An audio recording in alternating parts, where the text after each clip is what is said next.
بسم الله الرحمن الرحيم. الحمد لله رب العالمين، والصلاة والسلام على أشرف الأنبياء وخاتم المرسلين محمد وعلى آله وصحبه وسلم تسليما كثيرا إلى يوم الدين. أما بعد، فهذا الدرس الخامس عشر في شرح كتاب العلل الصغير للإمام الترمذي رحمه الله تعالى. قال أبو عيسى هو الترمذي محمد بن سورة: والقراءة على العالم إذا كان يحفظ ما يقرأ عليه أو يمسك أصله فيما يقرأ عليه. إذا لم يحفظ هو صحيح عند أهل الحديث مثل السماع.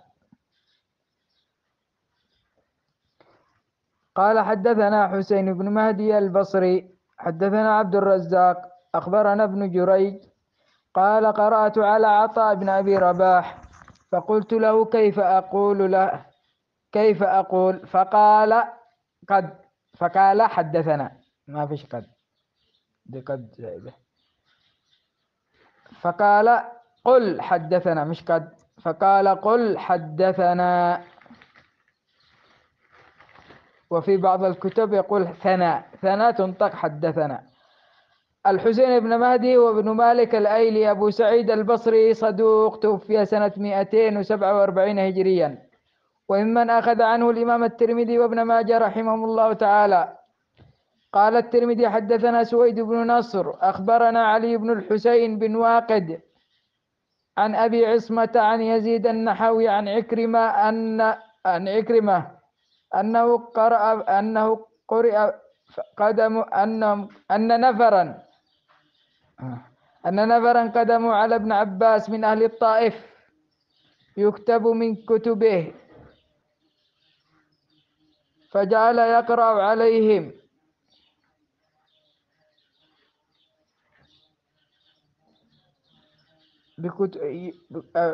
عليهم فيقدم ويؤخر، فقال: إني بلهت لهذه المصيبة فأقرأ علي، فإن إقراري به كقراءتي عليكم. يعني العرض على المشايخ. فسويد بن نصر وابن سويد المروزي أبو الفضل الطوساني ثقة، توفي سنة 240 هجريا، وممن أخذ عنه الإمام الترمذي والنسائي. وأما علي بن الحسين هو ابن واقد أبو الحسن ضعفه أبو حاتم، توفي سنة 211 هجريا، وممن أخذ عنه ابن راهويه عن أبي عصمة قال عن أبي عصمة نوح بن أبي مريم، ويقال أبو عصمة المروزي القرشي مولاهم، فقيه واسع العلم، وكذبوه في الحديث. قال ابن المبارك: كان يضع، توفي سنة 173 هجريا. نعم. وأما يزيد النحوي ويزيد بن أبي سعيد النحوي أبو الحسن القرشي مولاهم المروزي، والنحو قبيلة، وفقيه عابد ثقة متقن، قتله أبو مسلم ظلما سنة 131 هجريا. أما عكرمة مولى ابن عباس القرشي أبو عبد الله المدني، أصله من البربر من أهل المغرب، ثابت واتهم ببدعة، وبعضهم يقول أنه بريء من هذه البدعة بالإباضية اتهم، توفي سنة 104 هجريا. نعم. قال الترمذي: حدثنا سويد بن ناصر أخبرنا علي بن الحسين بن واقد عن أبيه عن منصور بن المعتمر قال: إذا ناول الرجل كتابه آخر فقال: أروي هذا عني، فله أن يرويه. وسمعت محمد بن إسماعيل يقول: سألت أبا عاصم النبيل عن حديث فقال: اقرأ علي، فأحببت أن يقرأ هو، فقال: لا يجيز القراءة، أنت لا تجيز القراءة، وقد كان سفيان الثوري ومالك بن أنس يجيزان القراءة. نعم. أما الحسين بن واقد المروزي وأبو عبد الله مولى عبد الله بن عامر بن كريز القرشي ثقة له أوهام، توفي سنة 159 هجريا. ومنصور بن المعتمر بن عبد الله بن ربيعة ثقة ثبت وكان لا يدلس، توفي سنة 132 هجريا. وممن أخذ عنه سفيانان وشعبة. وأما الضحاك بن مخلد بن الضحاك، نعم،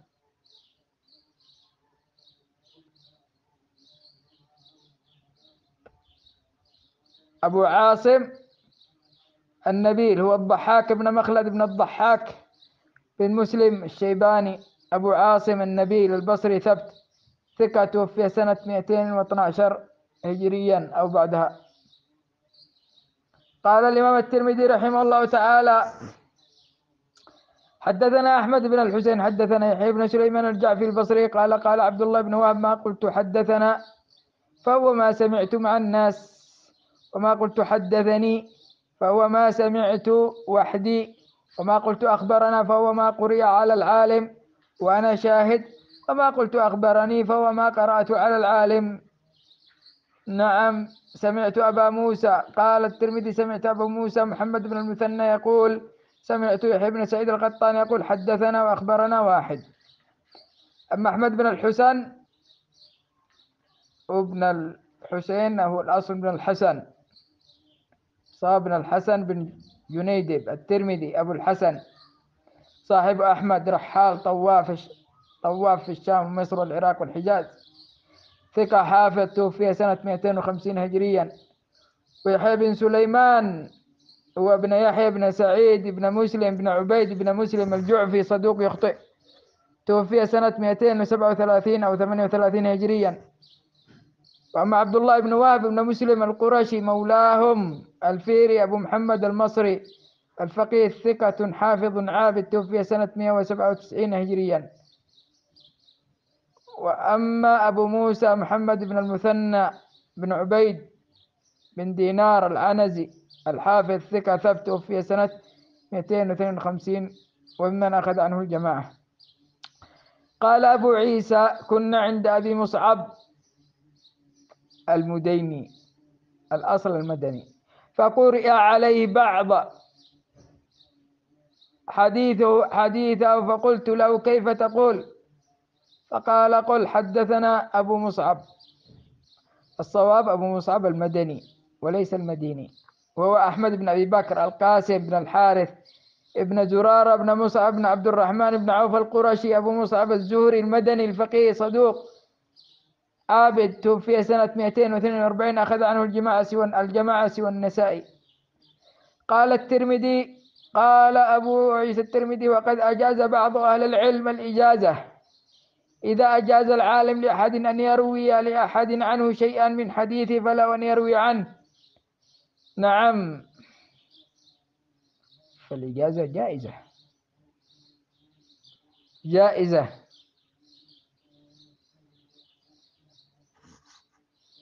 قال: إذا أجاز العالم لأحد أن يروي لأحد عنه شيئا من حديثه فله أن يروي عنه. يعني تشترط فيه إجازة العالم، يعني أن العالم أجاز أن يروي عنه، إذا قال له أروي عنه فليروي عنه. قال الترمذي: حدثنا محمود بن غيلان حدثنا وكيع عن عمران بن حدير عن أبي مجلز عن بشير بن نهيك قال: كتبت كتابا عن أبي هريرة فقلت: أرويه عنك؟ فقال: نعم. قال: كتبت كتابا عن أبي هريرة فقلت: أرويه عنك؟ قال: نعم. محمود بن غيلان هو العدوي مولاهم أبو أحمد المروزي نزيل بغداد ثقة حافظ، توفي سنة 239 هجريا، أخذ عنه الجماعة سوى أبي داود. نعم. عمران بن حدير السدوسي أبو عبيد البصري ثقة عابد، توفي سنة 149 هجريا. وأبي مجلد لاحق بن حميد بن سعيد ويقال شعبة السدوسي أبو مجلد البصري الأعور، توفي سنة 106 هجريا وقيل بعد. وبشير بن نهيك السدوسي ويقال السلولي أبو الشعثاء البصري، رحمه الله تعالى أجمعين. قال الترمذي حدثنا محمد بن إسماعيل الواسطي، هذا ليس البخاري، هذا رجل آخر. حدثنا محمد بن الحسن الواسطي عن عوف الأعرابي قال قال رجل للحسن عندي بعض حديثك أروي عنك قال نعم. قال أبو عيسى ومحمد بن الحسن إنما يعرف بمحبوب بن الحسن، وقد حدث عنه غير واحد من الأئمة. محمد بن إسماعيل هو ابن البختري الحساني أبو عبد الله الواسطي الضرير، صدوق، توفي سنة 258 هجريا، وممن أخذ عنه الترمذي وابن ماجه. ومحمد بن الحسن بن عمران المزني الواسطي القاضي ثقة. وأما عوف الأعرابي هو ابن أبي جميل العبدي الهجري أبو سهل البصري المعروف بالأعرابي ثقة، رمي بالقدر، تشيع، توفي سنة 146 أو 47 هجريا. قال الترمذي حدثنا الجارود بن معاد، هو ابن معاد الجارود قد تكلمنا عليه. وحدثنا قال حدثنا أنس بن عياض بن ضمرة عن عبيد الله بن عمرو قال أتيت الزهري بكتاب فقلت هذا من حديثك أرويه عنك قال نعم. أنس بن عياض بن ضمرة، ويقال أنس بن عياض بن جعدبة، ويقال أنس بن عياض بن عبد الرحمن الليثي أبو ضمرة المدني ثقة، توفي سنة 200 هجريا. وعبيد الله بن عمر بن حفص بن عاصم بن عمر بن الخطاب القرشي العدوي العمري المدني أبو عثمان ثقة ثبت، توفي سنة 100 وبضع 40. قال الترمذي حدثنا أبو بكر نعم عن علي بن عبد الله المديني عن يحيى بن سعيد القطان قال جاء ابن جريج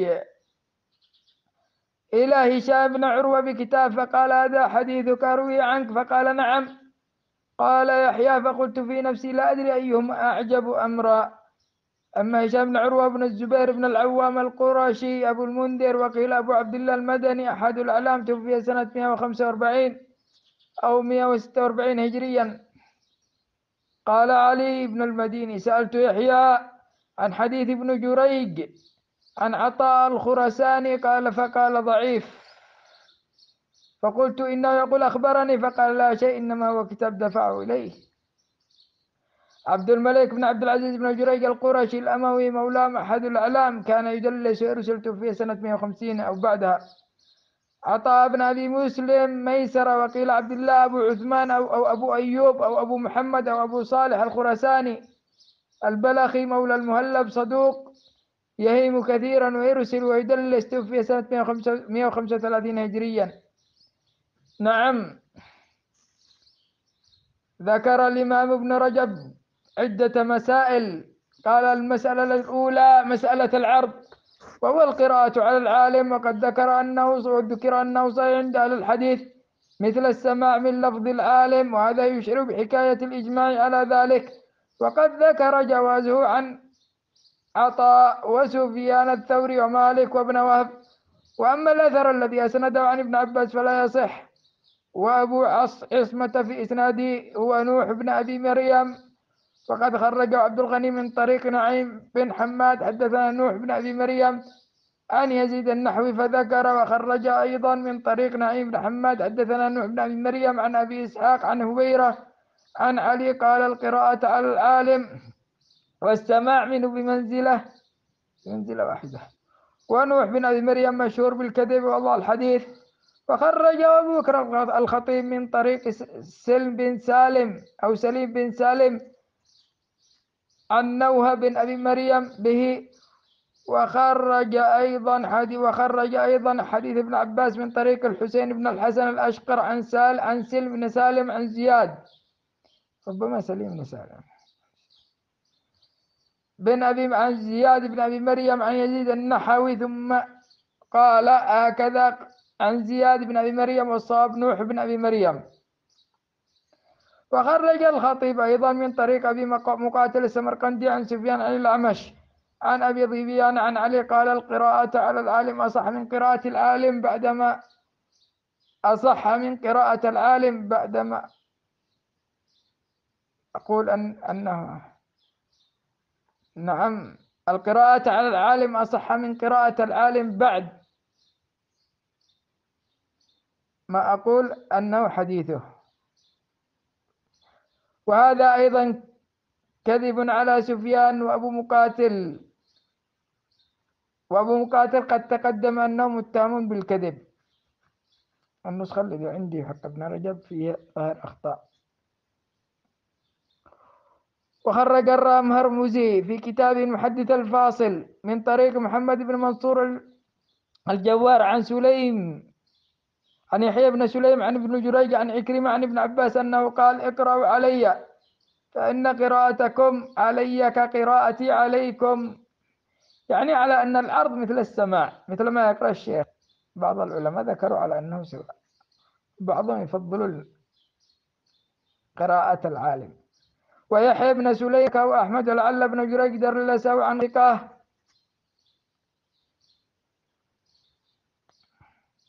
وخرج الخطيب من طريق إسحاق بن الضيف عن ابن إبراهيم بن الحكم حدثني أبي عكرمة قال ابن عباس اقرأوا علي فإن قراءتكم علي كقراءتي عليكم. وإبراهيم بن الحكم ضعيف، ورواه أيضا حفص بن عمر وهو ضعيف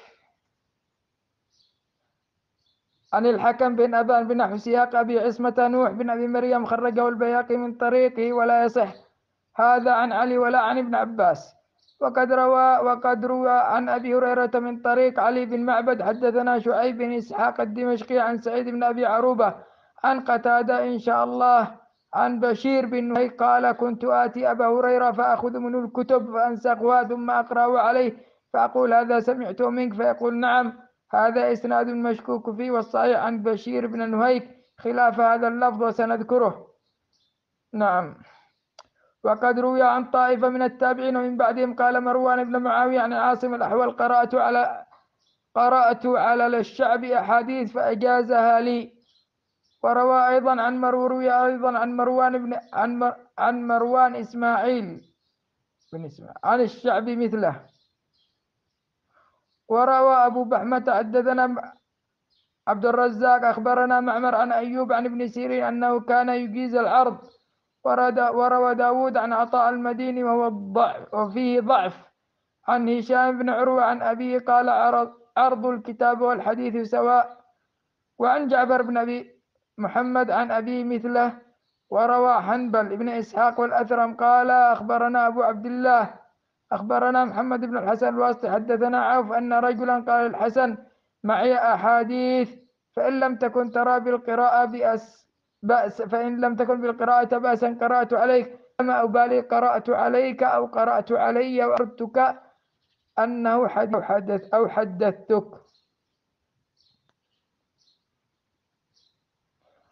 حدثتك به. قال يا أبا سعيد فأول حدثني الحسن قال نعم. ورواه يحيى بن معين عن محمد بن الحسن الواسطي أيضا. وخرجه البخاري في صحيح عن محمد بن سلام أخبرنا محمد بن الحسن الواسطي عن عوف عن الحسن قال لا بأس بالقراءة على العالم. ومحمد بن الحسن الواسطي هو الذي ذكره الترمذي هنا أنه يقال له محبوب. وقد قال ابن معين لا بأس به وخرج به البخاري في صحيحه وضعفه النسائي. وهذا يخالف اللفظ الذي خرجه الترمذي عن محمد بن إسماعيل وهو الحساني. وقد رواه محمد بن مخلد العطار عن الحساني كما رواه عنه الترمذي إلا أن لفظه قال رجل للحسن إن عندي كتابا من علمك فأروي عنك قال. وفي رواية أن محمد بن الحسن الواسطي والموزني كان قاضي واسط ليس محبوبا وأيضا ثقة خرج له البخاري. وقال أحمد ليس به بأس وقيل إنه محبوب بصري ليس واسطي. وخرج الرامهرمزي هذا الحديث من طريق إسحاق بن عيسى أخبرنا محمد بن حسين الواسطي وقال في موضع آخر حدثنا محمد بن يزيد الواسطي حدثنا عوف فذكره. قلت ما كأن إسحاق حفظ نسب هذا الرجل. قال ابن رجب من روى عنه الرخصة في العرض من التابعين ومن بعدهم مكحول والزهري وأيوب السختياني ومنصور بن المعتمر وشريك وهو قول الثوري والأوزاعي ومالك ومسعر وأبي حنيفة والليث بن سعد وابن عيينة والشافعي وأحمد وغيرهم من أهل العلم. فكان شعبة يبالغ فيقول القراءة عندي أثبت من السماع. نعم. ووافقوا على ذلك يحيى القطان وعبد الرحمن بن مهدي، وروي نحوه عن ابن أبي ذئب وأبي حنيفة ومالك والليث والثوري، وهو قول ابن أبي حاتم وأبي عبيد. وقال إسحاق بن هاني كنت أقرأ على أبي عبد الله يعني أحمد الحديث وأنا أنظر في كتابه وهو ينظر معي، فقال لي هذا أحب إلي من أن أقرأ أنا عليك. قلت له أقول حدثني؟ قال قل إن شئت، ولكن أحب إلي أن تصدق أن تقول قرأت. نعم. وكره طائفة العرض منهم وكيع محمد بن سلام أبو مسار وأبو عاصم، حكي ذلك عن أهل العراق جملة، وكان مالك ينكر عليهم. وروى بشر بن الوليد عن أبي يوسف عن أبي حنيفة قال لا يحل للرجل أن يوري الحديث إلا إذا أن يروي الحديث، هذه النسخة فيها أخطاء، أن يروي الحديث إلا إذا سمعه من فم محدث فيحفظه ثم يحدث به. واستدل البخاري وغيره على صحة العرض بحديث ضمام بن ثعلبة، وقد ذكر الترمذي ذلك عند تخريج الحديث أول كتاب الزكاة. واستدل مالك وغيره بعرض القرآن على القارئ وبقراءة الصحيفة بالدين وبقراءة الصحيفة بالدين على من عليه الحق فيقرأ بها فيشهد عليه. وقد اشترط الترمذي لصحة العرض على العالم أن يكون العالم حافظا لما يعرض عليه أو يمسك أصله بيده عند العرض عليه إذا لم يكن حافظا. ومفهوم كلامه أنه إذا لم يكن المعروض عليه حافظا ولا أمسك أصله أنه لا تجوز الرواية عنه بذلك العرض. وقد قال أحمد في رواية حنبل لا بأس بالقراءة إذا كان رجل يعرف ويفهم ويبين ذلك. قال سعيد بن مروان البغدادي سمعت يحيى بن إسماعيل الواسطي يقول القراءة على مالك بن أنس مثل السماع من غيره. وهذا يرجع